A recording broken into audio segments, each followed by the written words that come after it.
آقا صلی اللہ علیہ وسلم کی کنیزوں، آج عورتیں بے باک ہو چکی ہے گناہوں کے حوالے سے. عورتوں کی زندگی نہایت ہی بے باک نظر آتی ہے. طرح طرح کے جرائم، طرح طرح کے گناہ آج کی ہماری سماج کی بیٹیاں کرتی نظر آتی ہیں. مثال کے طور پر اگر کوئی شادی کا موقع آ جائے، اگر کوئی خوشی کا موقع آ جائے، اگر کوئی تہوار کا موقع آ جائے تو عورتیں مہندی لگانے کی بڑی شوقین ہوتی ہے.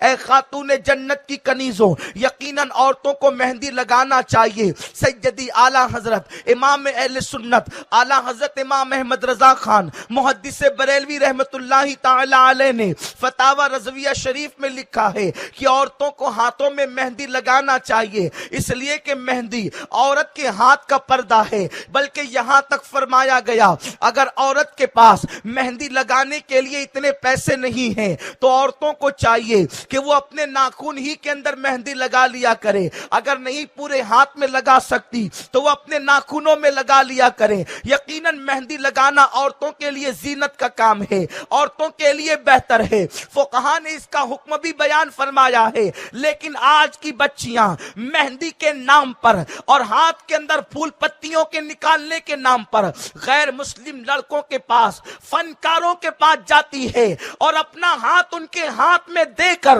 ان کے ہاتھوں سے مہندی لگاتی ہے. اس لیے کہ عورتیں اور بچیاں شادی اور خوشی کے موقع پر بڑے بڑے فنکار تلاش کرتی ہے کہ کون فنکار ہے جو اچھے سے مہندی لگا سکتا ہے اور میرا ہاتھ سب سے خوبصورت نظر آ سکتا ہے. بلکہ اب تو مہندی ہتھیلی سے لے کر کے منگٹ تک اور وہاں سے لے کر کے معاذ اللہ کوہنیوں تک آج کی بچیاں مہندی لگوا رہی ہے، اور وہ بھی غیر محرم لڑکوں سے، وہ بھی غیر مسلم لڑکوں سے. مردوں سے تو مہندی لگانا حرام ہی تھا، اس کے باوجود بھی غیر مسلم لڑکوں سے مہندیاں لگوا رہی ہے. اے خاتون جنت کی کنیزوں، تم کیا سمجھتی ہو کہ تمہارا ہاتھ تھوڑے دن کے لیے خوبصورت نظر آئے گا؟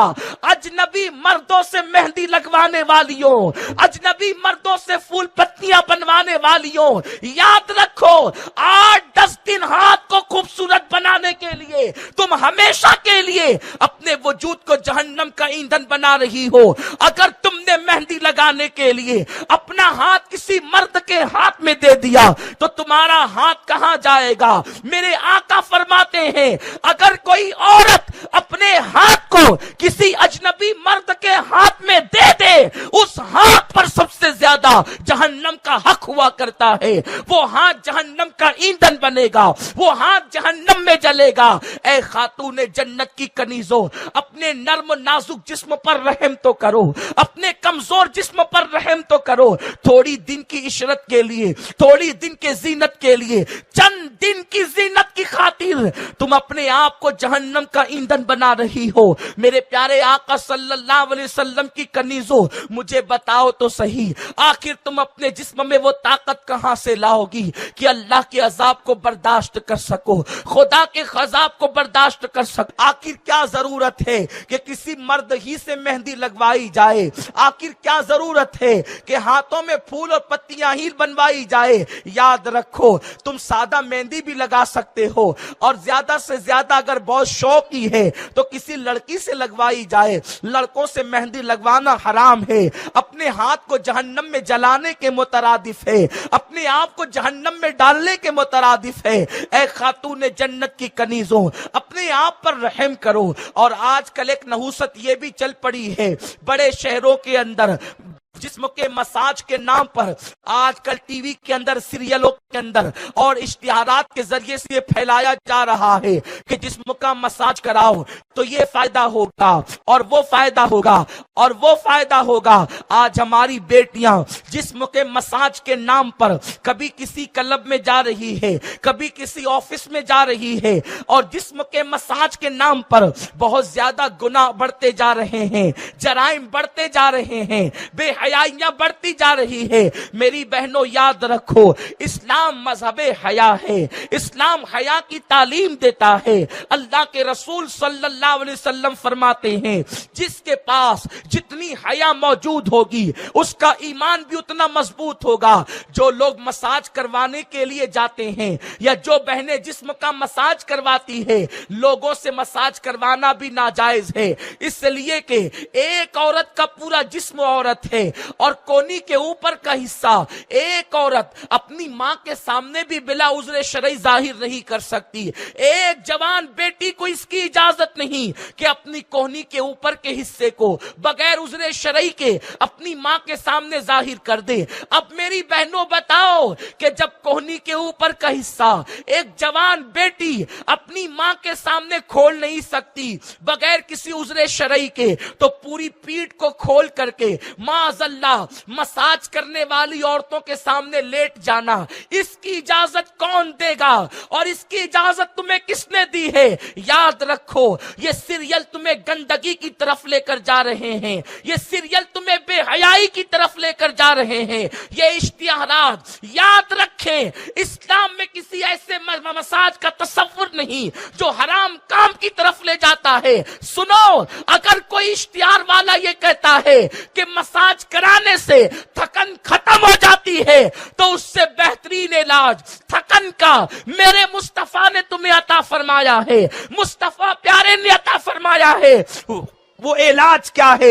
اللہ کے رسول صلی اللہ علیہ وسلم کی مقدس بیٹی جسے دنیا سیدہ فاطمہ کے نام سے جانتی ہے، چکی اپنے ہاتھوں سے چلاتی ہے، پانی اپنے ہاتھوں سے بھرتی ہے۔ اللہ اکبر، پانی کا مشکیزہ اٹھاتے اٹھاتے سیدہ فاطمہ کی پیٹھ پر اللہ اکبر مشکیزے کے نشان پڑ گئے ہیں۔ چکی چلاتے چلاتے ہاتھوں کے اندر چھالے پڑ گئے ہیں۔ گھر کا کام کرتے کرتے حضرت فاطمہ کے ہاتھوں میں چھالے پڑ گئے ہیں۔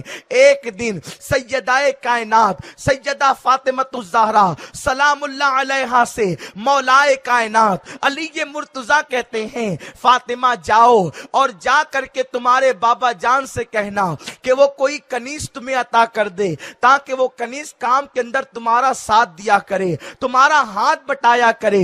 اتنا سننا تھا، سیدہ کائنات سیدہ فاطمہ سلام اللہ علیہا میرے آقا کی بارگاہ میں جاتی ہے، یعنی اپنے بابا کی بارگاہ میں جاتی ہے۔ اللہ اکبر، میری بہنوں غور سے سنو، تمہیں اتنے کام نہیں ہیں، تمہیں اتنی تھکن نہیں ہے جتنی تھکن سیدہ فاطمہ کے پاس تھی۔ اللہ اکبر، گھر کا سارا کام خود ہی کرتی ہے، اور جب کنیز مانگنے کے لیے، کنیز لینے کے لیے بارگاہ رسالت میں پہنچتی ہے، تو پہنچنے کے بعد کیا دیکھا کہ مانگنے والوں کی بھیڑ لگی ہوئی ہے، مانگنے والوں کی قطار لگی ہوئی ہے۔ سیدہ فاطمہ دور سے سارا منظر دیکھتی ہے اور دیکھنے کے بعد واپس گھر لوٹ جاتی ہے۔ میرے سرکار مصطفیٰ جان رحمت صلی اللہ تعالی علیہ وسلم جب اپنے غلاموں کو تقسیم کر دیتے ہیں، مال و دولت کنیز اور غلام تقسیم کر دیتے ہیں، تو اپنی بیٹی سیدہ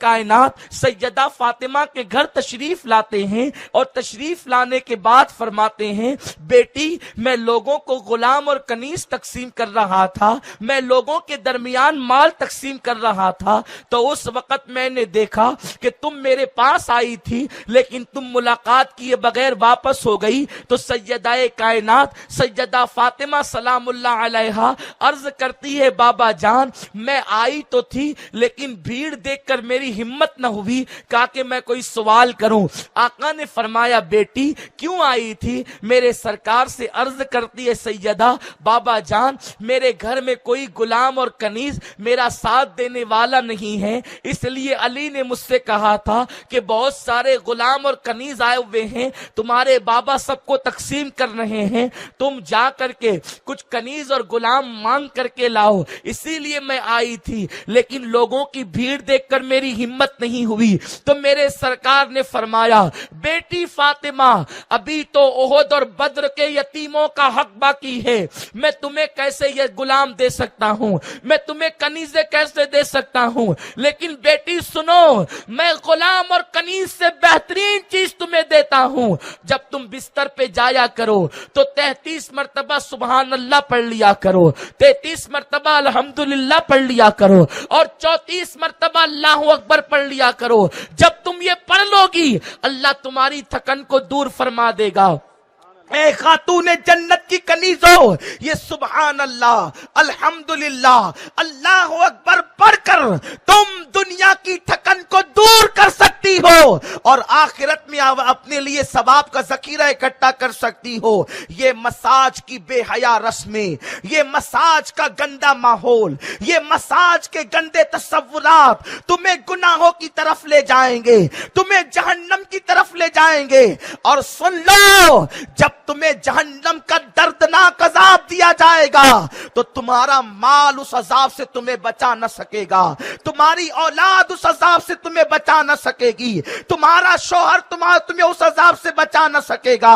جس کو اللہ عذاب دے دنیا کی کوئی طاقت اسے اللہ کے عذاب سے بچا نہیں سکتی۔ اور سنو، اپنی جوانی پر ناز نہ کرنا، اپنی دولت پہ غرور کر کے اللہ کو ناراض نہ کرنا، اپنی دولت کی بنیاد پر، اپنی جوانی کی بنیاد پر، مالدار شوہر کی بنیاد پر خدا کو ناراض نہ کرنا، ورنہ یاد رکھیں جو اللہ دولت دینے پر طاقت رکھتا ہے وہ خدا دولت چھیننے پر بھی طاقت رکھتا ہے، جو خدا جوانی کی قوت دینے پر طاقت رکھتا ہے وہ خدا جوانی کی قدرت چھیننے پر بھی طاقت رکھتا ہے۔ تم کیا سمجھتی ہو جوانی اور دولت کی بنیاد پر زمین کو چیر دو گی؟ اللہ کی نافرمانی کر کے تم اپنا فائدہ نہیں کر سکتی۔ بہت سی عورتوں کو ہم نے دیکھا ہے کہ اللہ اکبر، مالدار شوہر ملنے کے بعد، اچھا مکان ملنے کے بعد، دولت کی فراوانی کے بعد، جب وہ اللہ کی نافرمان ہو گئی، جب انہوں نے اللہ کی نافرمانی کی تو اللہ نے ان کو بیماریوں میں مبتلا کر دیا، اور جب بیماری میں مبتلا ہو گئی تو جو شوہر کبھی آگے پیچھے گھومتا تھا بیماری کی بنیاد پر چھوڑ کر، کبھی وہ دوسری بیوی کی طرف مائل ہو گیا، کبھی وہ کسی اور کی طرف مائل ہو گیا۔ اس لیے اے خاتون جنت کی کنیزو، اللہ کو ناراض کر کے نہ تم دنیا میں سکون پا سکتی ہو نہ آخرت میں سکون پا سکتی ہو۔ اس لیے اپنے اللہ کو راضی کرنے کی کوشش کرو، اپنے رسول کو راضی کرنے کی کوشش کرو۔ اللہ نے دیا ہے تو اللہ کی نافرمانی میں خرچ نہ کرنا، اللہ نے دیا ہے تو رسول اعظم کا دل دکھانے میں خرچ نہ کرنا۔